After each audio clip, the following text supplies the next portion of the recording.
Budgets are literally a picture of how and where you're going to spend your money within a given time period. The last time we talked about how in order to create a simple system for an individual, 4 main accounts are needed. 2 savings accounts, one of which is long-term spending and the other is a financial extinguisher, and 2 transaction accounts, which will be living expenses and short-term spendings.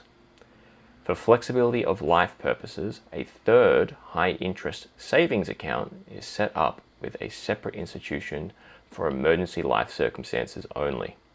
In summary, when you establish a budget, you are effectively setting up a system to determine where your income is going to be placed in your life. There are 3 main buckets that you can place your income into. The first bucket is maintain your life. This is things like living costs and expenses, for which a standard budget, I recommend that you allocate roughly 60% of your income towards. This 60% is broken down into 30% for housing, 5 to 10% for utilities, 5 to 10% for food, 5% roughly for insurances, and 5 to 10% for other unexpected expenses. The second bucket is enjoy your life. This bucket is all about remembering to live in the now. This includes things like sports, recreational activities, restaurants, friends, gifts, etc. I recommend that you allocate roughly 20% of your income towards this bucket, where 10% of that goes towards short-term spending and 10% towards long-term spendings. And the last bucket is the progress your life bucket. This is all about saving and investing, attacking any personal debt, and just moving forward to financial security over the long term. For a standard budget, I recommend a minimum of 20% of your income here, with a focus first on building your emergency fund, second, paying down personal debt, third, building up 3 months of expenses, and once you are here, you can start to save for a house deposit. Any excess savings from this point beyond the minimum house repayments are to be invested. The investing can happen in one of 4 ways. You either place money into your retirement fund, which ultimately reduces your tax bill. You can place money into the stock market, which is all about long-term growth of your funds that are accessible before retirement. You can save up for another deposit for an investment property to help generate passive or additional income. Or you can put the extra monies straight into your personal home to reduce your outgoing loan expenses. Now, when it comes to budgeting with a life partner, there are not too many differences to that of an individual. Ultimately, it is recommended that you combine your finances. Both people's incomes fully go into a joint living expenses account. 20% of that is then transferred into a joint fire extinguisher account, allowing you to do your progress life part of the budget that we just talked about. 10% of the income is transferred to a long-term spending account, allowing you to enjoy life for larger expenses like holidays. 10% is then transferred to short-term spending, 5% for each partner. That is the food, fuel, and entertainment that we were talking about. Ultimately, these numbers are just guides, and you can adjust them however best suits your lifestyle. I'm just providing a recommendation for a simple, standard budget. I've also prepared some options that may be useful based on your current life situation. If you look here at the table, the standard budget sits right in the middle. To the left are budget recommendations that generate more savings. For example, if we move one across to look at the aggressive budget, the intention with this budget is to tighten your living expenses and reduce long-term spending amounts so that we can filter that money into the fire extinguisher.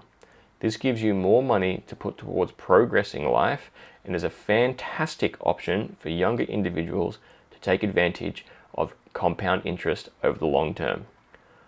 All the way to the far left is a budget recommendation for individuals who might be drowning in personal debt and are now motivated to get out of it. It is not easy, and at this stage it becomes a financial priority to pay the debt off as fast as possible so that you can breathe again. You need to do absolutely anything in your power to get rid of the debt. The suggestion is that you scrimp and save by reducing your living expenses as much as physically possible. You also shouldn't be saving any money for holidays because, quite frankly, since you're drowning in debt, you really can't afford to go. These amounts are then redirected to the financial extinguisher and are used to pay off your personal debt, preferably with the snowball technique. To the right of the standard budget are budget recommendations that generate more spendings for the individual. These are ideal for people who are more financially secure. If we go one to the right, this scenario is for those individuals who have paid off their entire principal place of residence.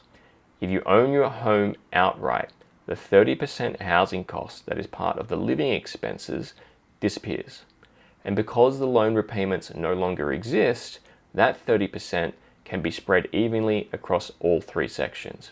10% of that towards living expenses, 10% towards short-term and long-term spending, and 10% towards the financial extinguisher, allowing an additional boost of money ready for your retirement in the future while enjoying the process along the way. Once you have paid off your family home and have enough investments to support your lifestyle, that is where the retire budget kicks in. You have now achieved your full financial retirement objectives, and it's time to really start enjoying life. We are going to increase our spending budgets to 40%, 20% for short-term spendings and 20% for long-term spendings. Regardless of this, it is important to continue to put monies into the financial extinguisher. These monies will continue to be invested to help counteract the effects of inflation and prevent any potential disastrous financial calamity that may happen in the future. So this is it. This is the foundation of how I budget with my wife. It is simple, it's straightforward, and it gives us flexibility to tackle life at different stages. These budget numbers are just a guide. Obviously, feel free to adjust the numbers to what suits your lifestyle and where you are at personally. The more you can reduce your living expenses, the more you can put into the financial extinguisher, and therefore the more you can progress financially.